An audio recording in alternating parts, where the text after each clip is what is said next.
Il n'y a pas une personne qui invoque Allah Azza wa Jal par ce dhikr sans qu'Allah accepte son invocation. C'est-à-dire que quand tu vas rappeler, mentionner la parole qui est quelque part, la ilaha illallah, la parole d'unicité, et bien le dua elle va être acceptée. C'est la clé de l'exaucement des invocations. Le prophète dit, toute personne qui dit, comme a dit Yunus alayhi salam, la ilaha illa ant, il n'y a de divinité digne d'être adoré que toi, ya Allah, subhanak, gloire à toi, inni kuntu min adh-dhalimin, j'ai été certes parmi les injustes, eh bien l'invocation qu'il fera sera exaucée bi'idnillahi tabaraka wa ta'ala.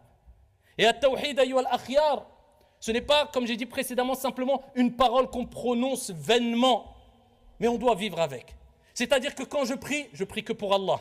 Quand je sacrifie, pas pour un pieux, saint, vertueux ou je ne sais qui, ou pour un djinn ou je ne sais quoi, non. Fasalli li rabbika wanhar.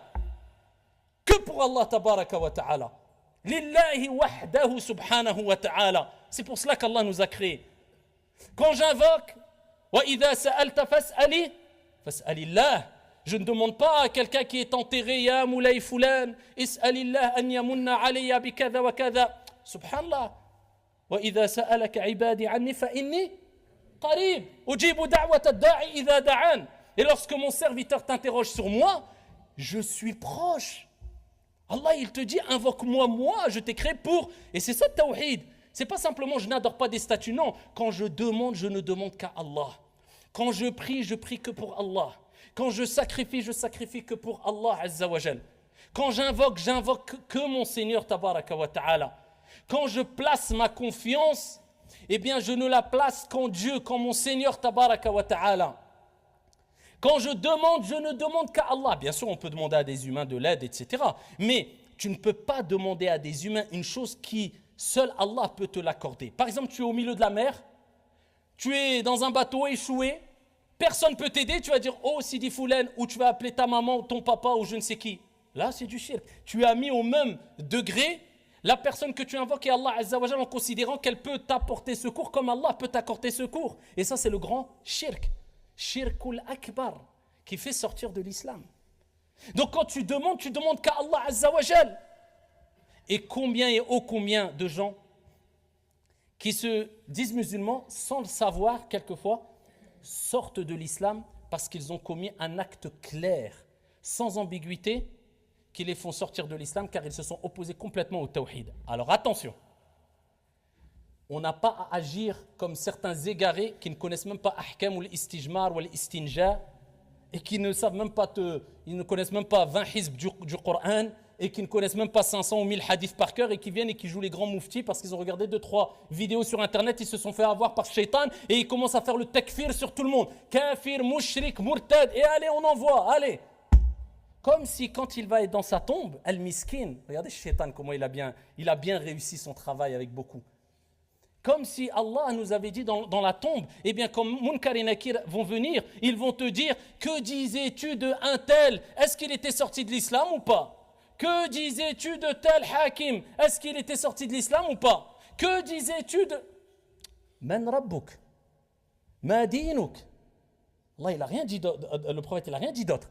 Quel est ton Seigneur? Ta relation avec Allah, toi, les autres, ils auront leur jugement.